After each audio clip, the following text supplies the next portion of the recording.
principal differences between a level 1 and a level 2 instructor? What do you see as the main difference between the two? Piece of paper. I don't believe that a level 1 or a level 2 coach just means that they've done the course. It just means that they put the time in to do the study, to make the effort to improve themselves as coaches. But I don't actually believe that a level 1 coach with 20 years experience is any less of a coach than a level 2 coach with 10 years experience. They both bring different things to it. And I think whether you're a level 1, level 2, level 3 or level 4, you still need to respect the other levels because we all bring something different, we all bring something new. So really it's just a piece of paper that says you've done the course.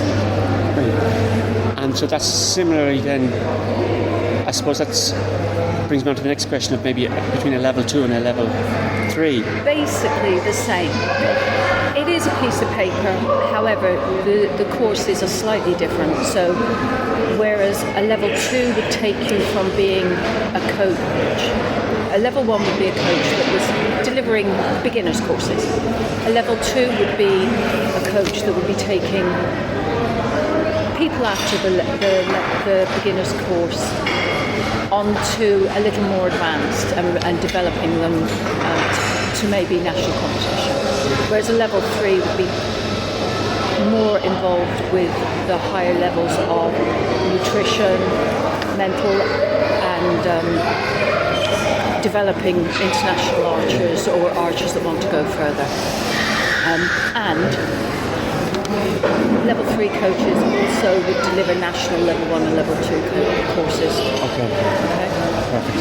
And do you enjoy teaching level 1 and level 2 courses? As I said, it depends who's on the course. But in general, yes.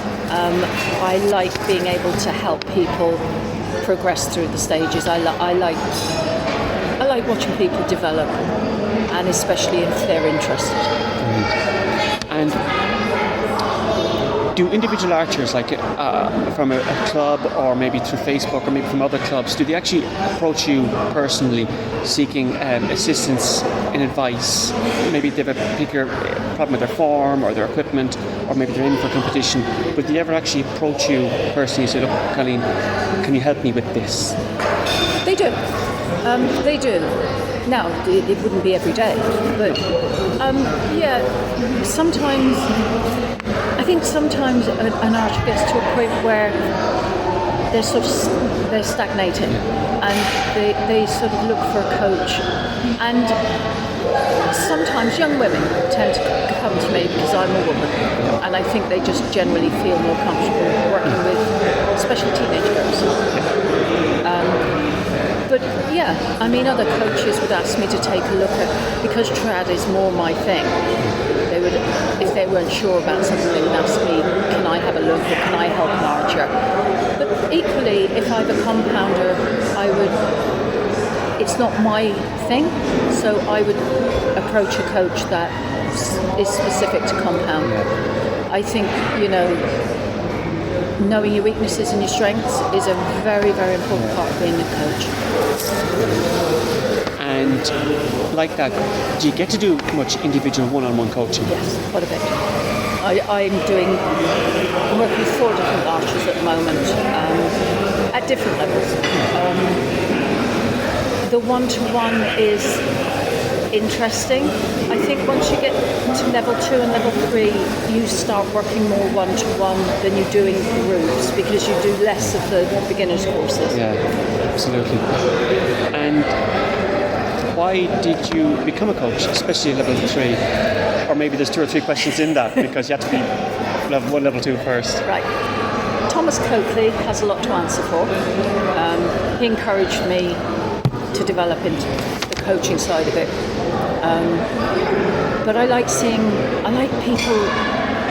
the light bulb moments people have when something I'm explaining to them to help them improve their archery, and they get that light bulb moment, and they feel good about themselves, and it's great to see that. Yeah. And it's great to be able to help people reach that Yeah. point. No, it's a nice feeling now to get now to fairness. This is still working.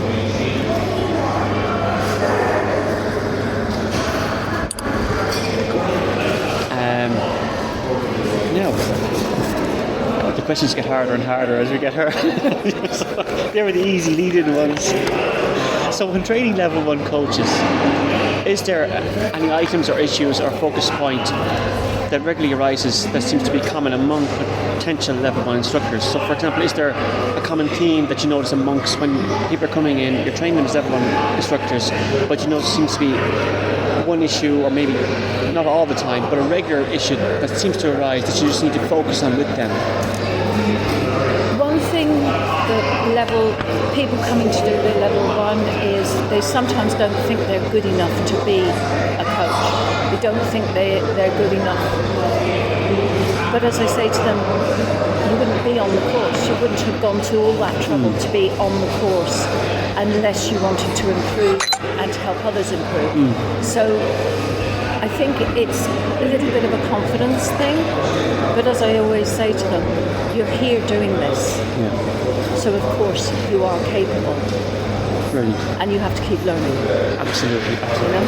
And then the same thing when you're coaching level 1s to become level 2. Is there a common thing, or is it the same thing, or is another? There's no real one thing. I think once a coach is coaching at level 1 for a number of months and they come to do their level 2, they're already making decisions to go the coaching way. Okay. So I think then the confidence thing and the not being good enough isn't quite such the issue as it would be with some of the level 1 candidates. And then from then on, they tend to be varied. It's a very individual thing that people have different things that they want to focus on or they think they're weak on. Like static releases.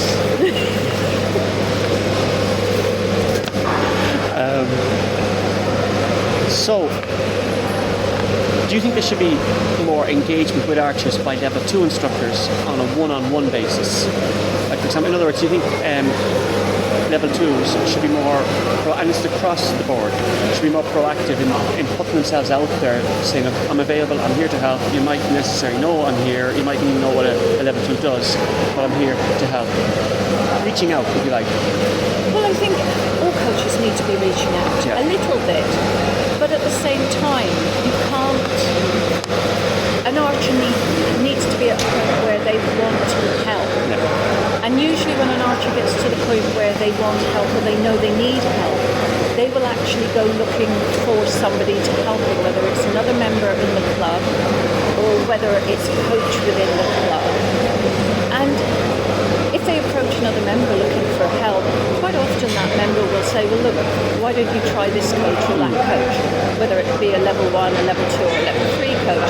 So I think letting it be known in the club atmosphere that this is the list of coaches we have, then really it's down to the archer. You can't be forcing yourself.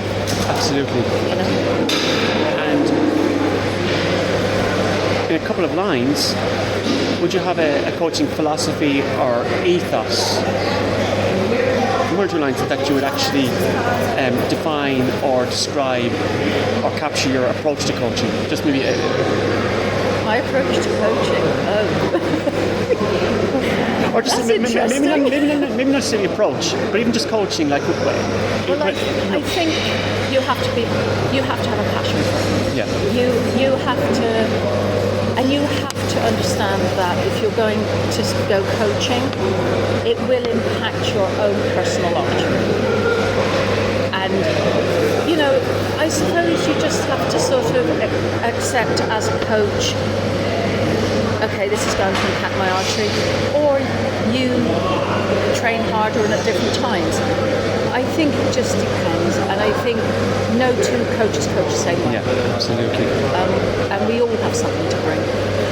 And this actually reminds me of the little diagram you showed me yesterday. of in your opinion, are there any particular qualities such as character, organizational skills, ability, experience that stand out in making someone an effective archery coach or instructor? That the diagram you had is... What, the effective coach? Yeah. Well, I suppose, like, you've got to listen. You've got to listen to the concerns of the archer. And sometimes what they think is wrong is not what's actually wrong. So you have to have good observation skills. Patience. You need patience. And you need to be able to laugh at yourself, because sometimes you have to make a fool of yourself to put the archer at ease, or the coach that you're coaching at ease. I think you have to make it fun. You have to be light-hearted about some of this.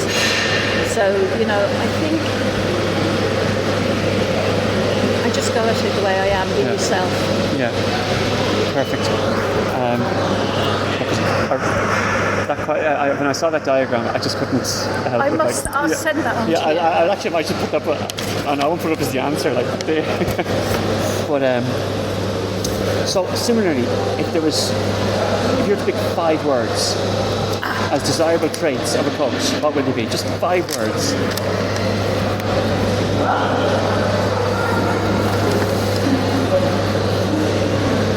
I'm actually giving them to you in the last question.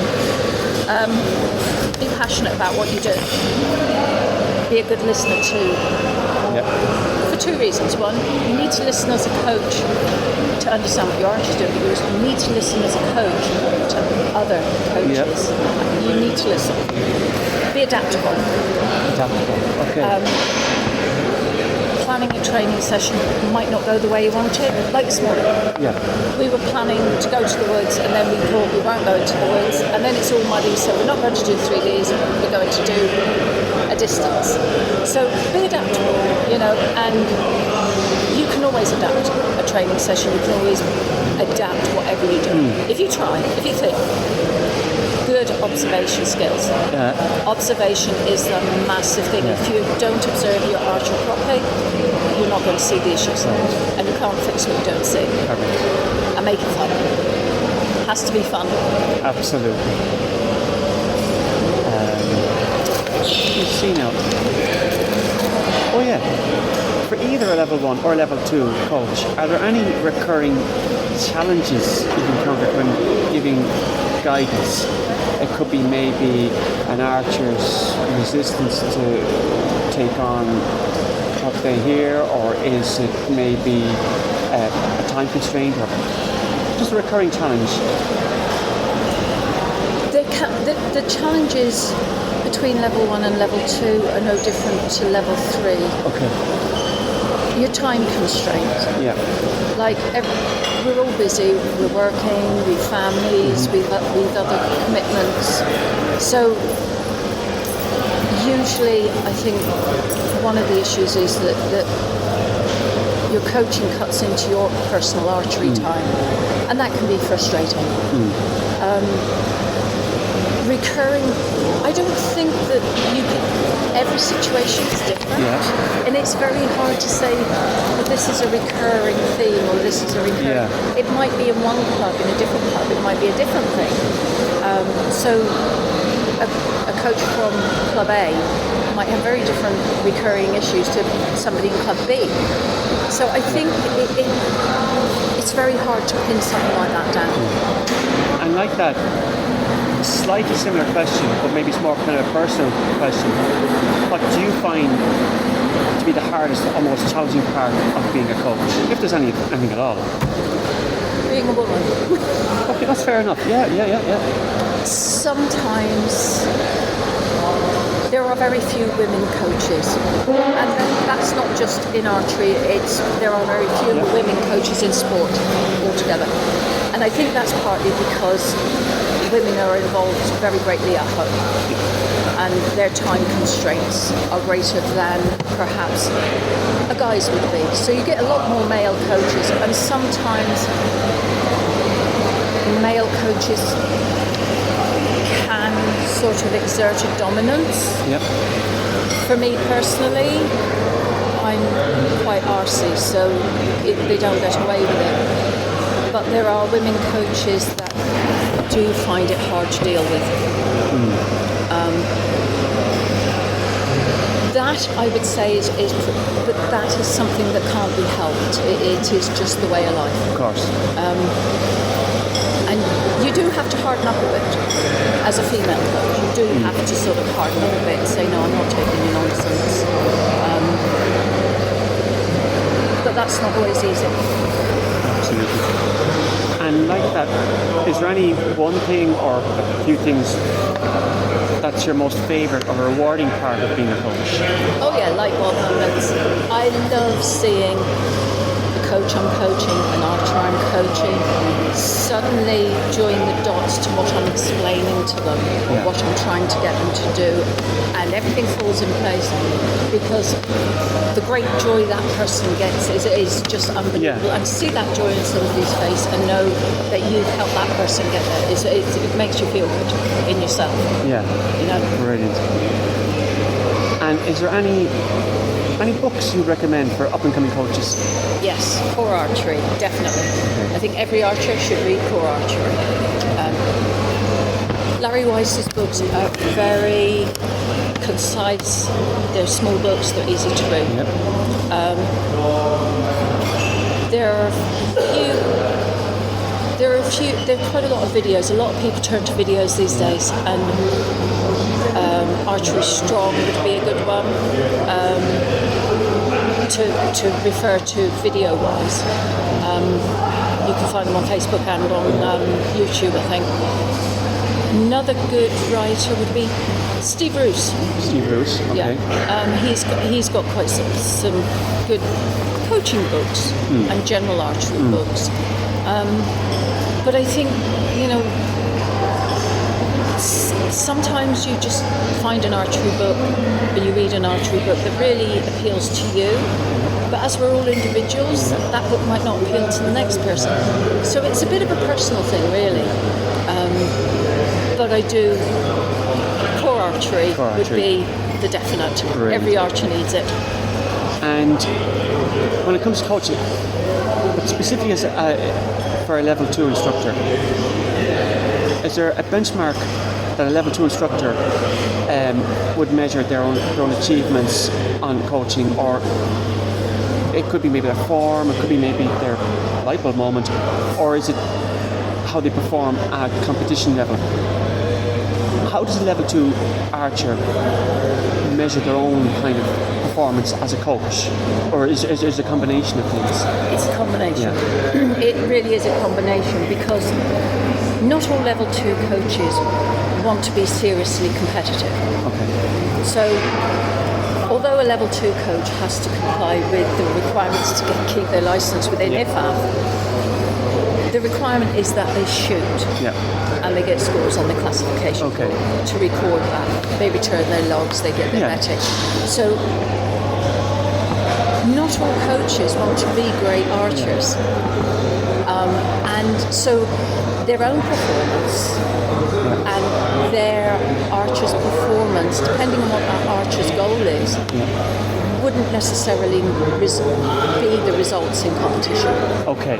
So competition, it depends what type of archer you are and what type of coach you are. Okay. If you are focused.